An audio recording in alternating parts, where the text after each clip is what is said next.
Et salut à tous, c'est Stigwood. On se retrouve enfin après plusieurs années d'absence. Et oui, pour cause, on a acheté une maison et j'ai dû la retaper. Je vous explique un petit peu plus tard dans la vidéo pourquoi vous n'avez pas pu suivre d'ailleurs les travaux. En tout cas, aujourd'hui, on s'occupe du Kangoo de madame. On va lui changer tout son système de suspension et d'amortisseur et également les rotules de direction. Allez, j'amène le Kangoo et on attaque.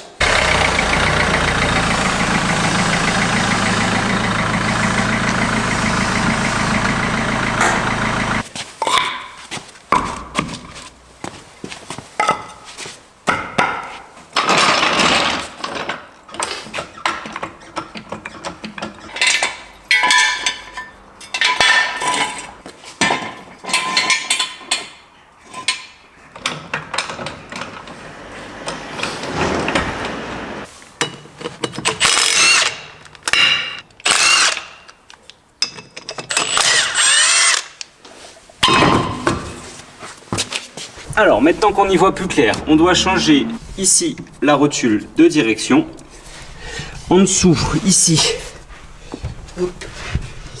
Alors je ne sais pas si vous allez voir, mais ici on a une rotule de suspension qui vient donc dans le moyeu. Et on va également donc regarder pour changer ça parce que il a cassé et du coup il ne sert plus à rien là.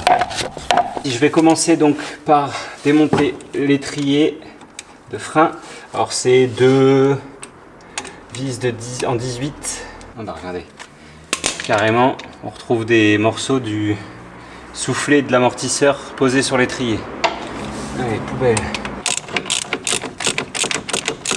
Et je vais aller chercher un petit bout de fil de fer pour l'accrocher, pour éviter de tirer sur ma durite parce que ça pourrait l'abîmer et faire une fuite au niveau des freins. C'est jamais bon. Par contre, il va falloir que je réfléchisse un petit peu parce que souvent on l'accroche à la suspension ici, sauf que moi je vais la démonter la suspension, donc c'est pas une bonne idée de le monter là. Et ben on va aller s'accrocher au cardan. Le cardan, c'est la pièce qui est ici et qui va transmettre la force de la boîte de vitesse, enfin du différentiel en dernier, vers les roues avant, puisque c'est une traction. Et voilà, ça sort. Et donc après, je vais m'accrocher ici et le tendre au maximum pour éviter de tirer sur ma durite. Hop.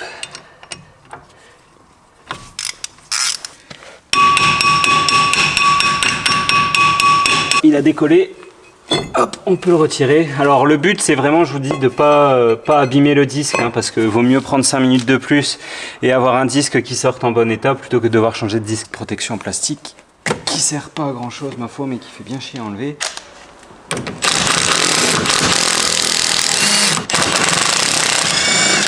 Hop là.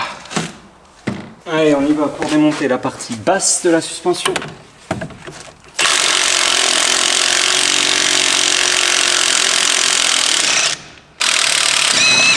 Bon, et on dira à madame de laver sa voiture, parce que moi, travailler dans des conditions comme ça suffit.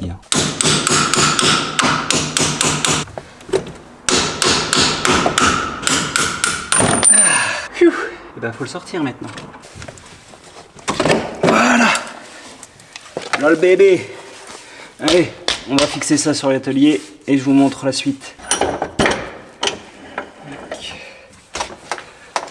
On vient bien le serrer parce que le but c'est pas de le prendre dans la tronche et croyez-moi, vu la force d'un ressort, on va vraiment éviter de le prendre dans la tronche. On prépositionne tranquillou, on prend son temps parce que faut pas que ça glisse. Croyez-moi, ça c'est comme dans le poids lourd, pour perdre des doigts il n'y a rien de mieux. Et en fait en vissant je viens comprimer mon ressort, ce qui fait que je peux travailler tranquillement.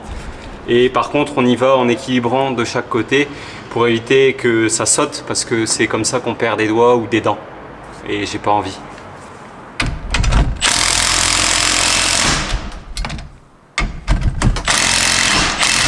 Une BTR de 6, une clé de 17. Voilà, c'est même plus serré du coup.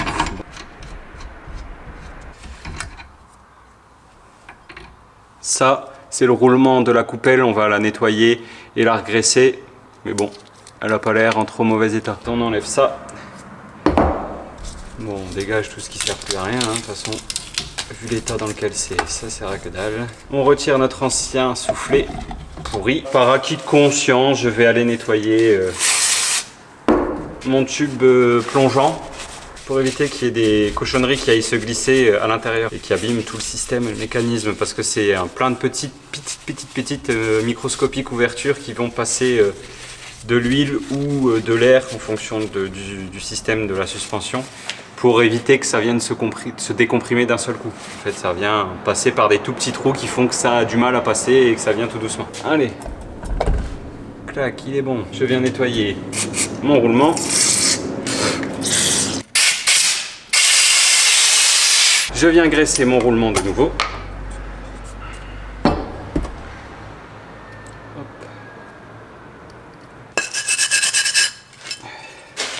Hop, donc on fait attention, l'extrémité du ressort ici doit venir dans son logement ici.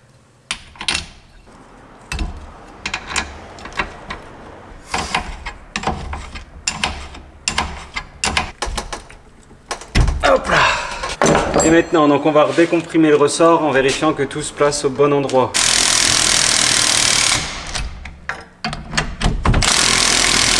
Bon, je mets en avant vos outils depuis tout à l'heure, Milwaukee. N'hésitez surtout pas à m'en envoyer des nouveaux. Hein. Là, je les mettrai en avant avec grand plaisir.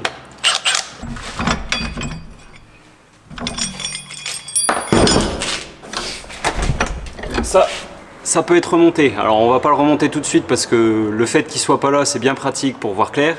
Mais il est prêt à être remonté. Donc, finalement, j'ai changé d'avis. En fait, je me dis que quand je vais vouloir sortir ma rotule de suspension inférieure, le fait qu'il n'y ait plus rien qui le tienne, je vais galérer parce qu'elle, elle va pas se laisser faire et il va falloir que je prenne appui. Et donc mon moyeu va falloir qu'il soit quand même un peu solidaire de la voiture pour pouvoir prendre appui et le dégager. On vient appuyer pour contraindre et pouvoir passer notre suspension dans son logement. Voilà. Qu'est-ce qui pisse là? Bon, on reviendra après, c'est pas bien grave. Vas-y, non. Voilà. Tac. On vient le libérer un peu. Hop là.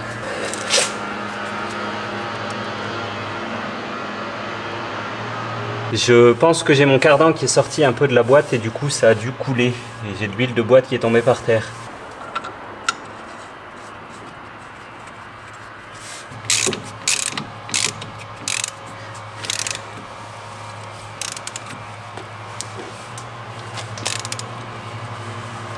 Le boulet. Vous voyez, en fait, quand j'ai bougé du coup pour mettre ma suspension ici, j'ai dû tirer un peu sur cette pièce là et en fait elle est juste emboîtée dans la boîte là-bas et regardez juste en dessous, et là ça a coulé.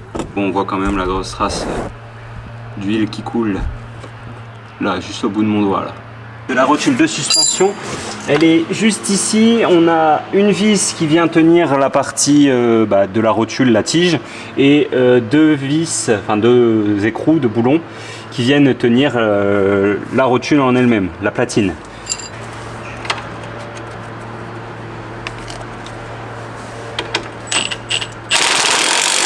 Ici vous avez donc la vis qui passe à travers la tige elle va dans ce sens là et il y a juste un petit bourrelet qui permet à la vis d'empêcher à la rotule de descendre et de sortir. Donc là on va démonter cette vis là et après il faudra faire levier pour sortir la rotule.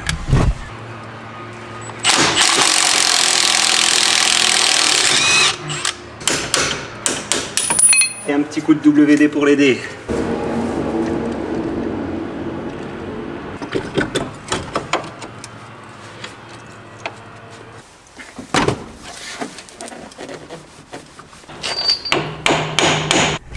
La rotule de suspension, elle bouge. Alors toi, là, nous mettre de la lumière, voilà. Voilà, là on le voit. On va essayer de le faire tourner avec une pince. Je me vois encore il y a 2 jours dire oh ça sert à rien les outils pour extraire les rotules. Et ben voilà, j'aurais mieux fait de me taire.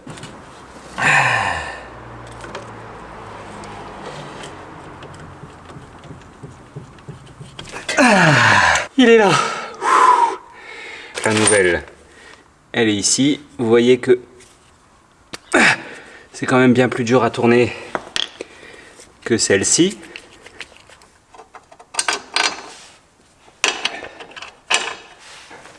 Encore une fois, le but c'est pas de l'abîmer, il est neuf. Vous vous voyez, ça sert à rien de forcer de trop, ça passe tout seul. Je viens mettre ma rondelle neuve,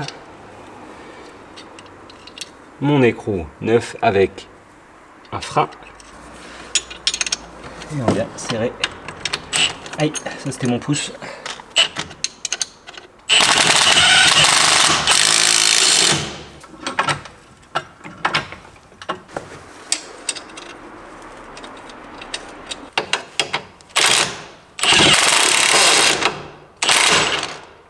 Tout est neuf.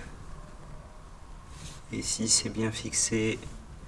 Et là il me reste un écrou à mettre sur la deuxième vis là-bas au fond.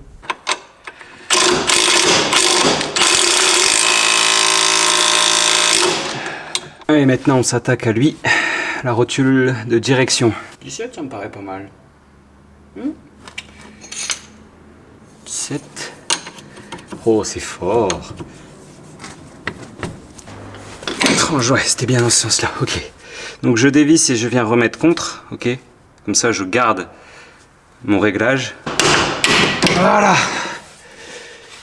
Et donc maintenant on compte un demi, un et demi, 2. Et ce coup-ci on compte mais dans l'autre sens. Alors c'est reparti. Normalement elle va raccrocher là, voilà. Donc demi, un et demi.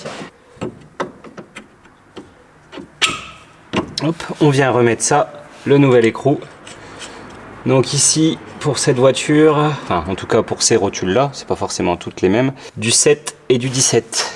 Le fait de compter en dévissant et en revissant, ça me permet de faire exactement le même réglage. Là, tout à l'heure, j'ai vu que quand j'étais comme ça, il fallait juste que je tourne comme ça. Et si vous regardez, hop, c'est tout pile, je reviens comme la clé, elle était tout à l'heure. On serre bien. Hop là. Et il ne nous reste plus qu'à tout remonter. On est le lendemain, hier on a donc fini le système de suspension et de rotule de direction à l'avant. J'ai pas précisé, c'est parce que le contrôle technique ne passait plus qu'on fait tout ça, hein. Donc si vous voulez avoir l'appellation exacte, c'est timonerie de direction. Donc ça c'est la rotule de direction, celle qu'on a changée en dernier. Ça pourrait être la rotule axiale, mais généralement c'est quand même plus la rotule au bout. Rotule de suspension, qui était noté aussi sur le contrôle technique. Garde-boue manquant, alors ça c'est pareil, je vous explique au moment où on va le monter pourquoi, vous allez voir, c'est cocasse. Donc là, le but c'est que le contrôle technique à la fin il soit vierge, qu'il n'y ait rien du tout. On va s'attaquer à l'arrière, ah bah c'était ça la dernière ligne, écart significatif entre l'amortisseur arrière droit et arrière gauche. Alors pour vous expliquer un petit peu pourquoi vous n'avez pas eu la suite des travaux de la maison, en fait la première vidéo que j'ai postée, déjà dans les commentaires il y a quelqu'un qui avait repéré la ville et donc la maison, et bah ça m'a pas donné envie de continuer tout simplement parce que vous partagez plein de choses, c'est sympa, par contre il y a des limites quand même, et là j'y habite, c'est pas comme si c'était un garage ou un entrepôt, voilà, je mets des caméras et puis basta, là j'y suis dans la maison, donc on évite. On va déjà mettre un coup de dégrippant sur la partie basse de l'amortisseur.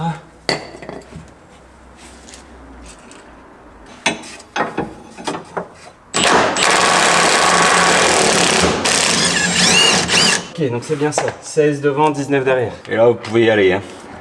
Ça va tabasser normalement pendant un moment, parce qu'il n'y a pas d'écrou. C'est vraiment dans le moyeu, enfin c'est même dans l'essieu, en l'occurrence, là, pour l'arrière.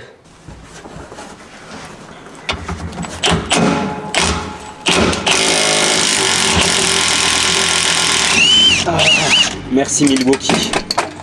On nous conseille à chaque fois de changer les deux amortisseurs pour une simple et bonne raison, vous ne devez pas avoir un écart trop important entre la gauche et la droite. C'est ce qu'on appelle la dissymétrie de suspension.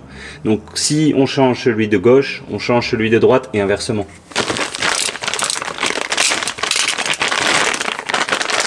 Donc comme vous pouvez le voir, j'ai pris du renforcé. Il y a une sacrée différence quand même. Bon allez, on remonte tout ça et dans le bon sens. C'est-à-dire comme ça, on met la protection vers le haut.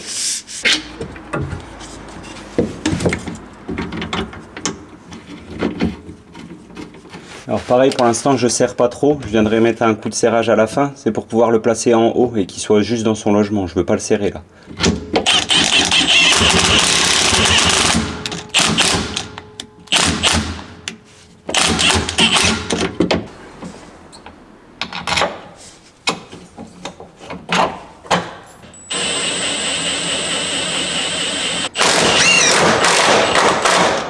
Et donc maintenant, je vais pouvoir serrer en bas.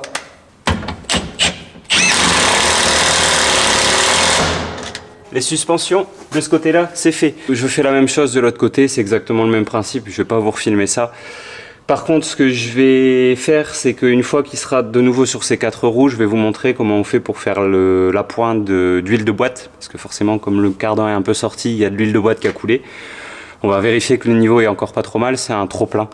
On ouvre une vis, on vient mettre le tuyau dedans et quand l'huile déborde, c'est qu'il y a le niveau. Et également, madame m'a appelé à 6 h du mat'. Je vais vous raconter ça, vous allez voir, vous n'allez pas être déçus. Je vais chercher mon téléphone, j'arrive. Un matin, j'étais dans le lit, 6h, 6h30 du matin. Madame va prendre sa voiture pour aller voir sa jument. 6h30 dans ces eaux-là, je sais plus exactement. Elle m'appelle. Ouais, je suis tombé dans le fossé.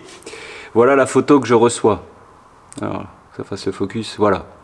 Donc, je me dis, bon, c'est pas grave. Laisse-moi le temps de me lever tranquille. Je prends une corde, la voiture, et puis j'arrive, quoi. Le temps de faire ça, j'ai même pas eu le temps de partir, qu'elle me renvoie une nouvelle photo. Voilà comment était le kangou. Donc, des fois, il vaut mieux attendre que faire pire que mieux quand même.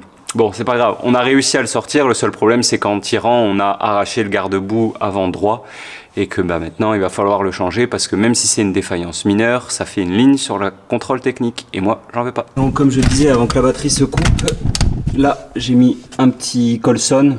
Bon, c'est la marque, hein, mais vous avez compris de quoi je parle. Je vais couper ici, mais c'est juste pour éviter que ça se déclipse là. Parce que c'est juste clipsé sur la barre ici. Donc un petit Colson, ça ne mange pas de pain et ça assure que ça reste bien en place. Ensuite, il va avoir du coup 2 vis ici, là et là. Une ici et une en bas au bout de mon doigt là. À l'avant du pare-choc.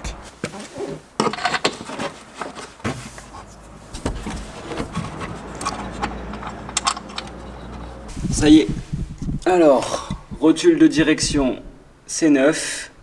Rotule de suspension, c'est neuf. Soufflet, ici, neuf. À l'arrière, l'amortisseur a été changé aussi. Ici, on a donc du coup notre nouveau garde-boue tout neuf. Il nous reste juste à aller voir du coup le niveau d'huile de boîte et on pourra remonter les roues au couple.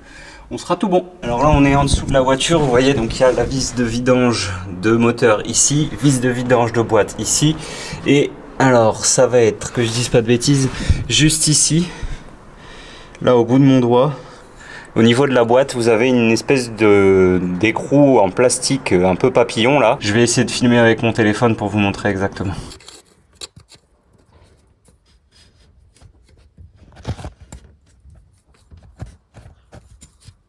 Ah, ok. Une fois qu'il a bougé, on peut y aller à la main. Je vais positionner du coup mon entonnoir avec un tuyau par au-dessus pour pouvoir remplir et après je vais aller le mettre dans l'orifice par en bas.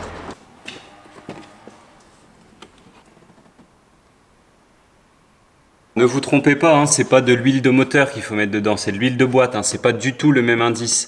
Là c'est une 75W90, dans les moteurs on est en 1040, 530, ça dépend, mais jamais en 75-90. J'ai bien l'impression que ça coule, on va essayer de le sortir. Hop, alors est-ce que ça coule? Bah oui, ça déborde, allez on referme.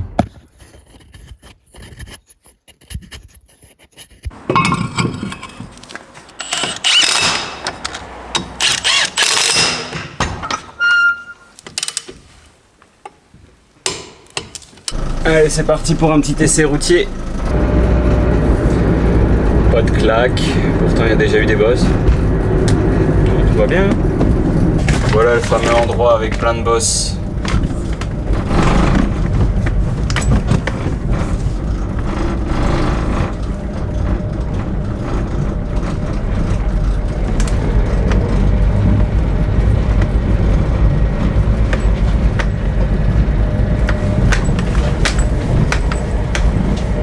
Nickel tout ça, pas un bruit.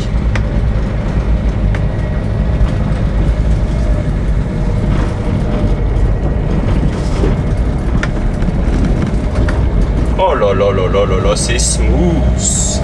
Et bah voilà, allez, il n'y a plus qu'à rentrer à la maison et ranger tous les outils. Voilà pour la vidéo sur le Kangoo et ses suspensions. Il me restera moi à ranger l'atelier, donc j'amène les outils au fur et à mesure et je les pose sur l'établi, mais pour l'instant ils sont pas encore rangés. Donc il faut que je m'occupe de ça avant de reprendre réellement les vidéos, mais croyez-moi que c'est une volonté de ma part, j'ai envie de reprendre. De toute façon, il nous reste plein de projets, il nous reste le kart ici à essayer sur circuit, hein, donc c'est prévu, j'ai déjà contacté plusieurs circuits, ça devrait se faire je pense au printemps, parce que si je réserve le circuit et qu'il pleut, bah c'est la mort, parce que c'est des pneus slick. Il nous reste également le bateau ici, donc je suis en train de regarder, là j'ai une touche pour un 30 chevaux 2 temps, donc autant vous dire que le bateau fait même pas 2,50 m, ça va arracher de malade. Et également on m'a déposé la semaine dernière ce petit bijou, donc c'est pas à moi, hein, c'est à quelqu'un pour qui je le fais. Donc il y aura courroie de distribution à faire, remettre en route le moteur, faire un bon coup de nettoyage, carbu, etc. Et une peinture sur le châssis. Donc si tu veux rien louper de tout ça, je te conseille vivement de t'abonner juste en dessous de la vidéo. C'était Stigwood, à la prochaine. Ciao!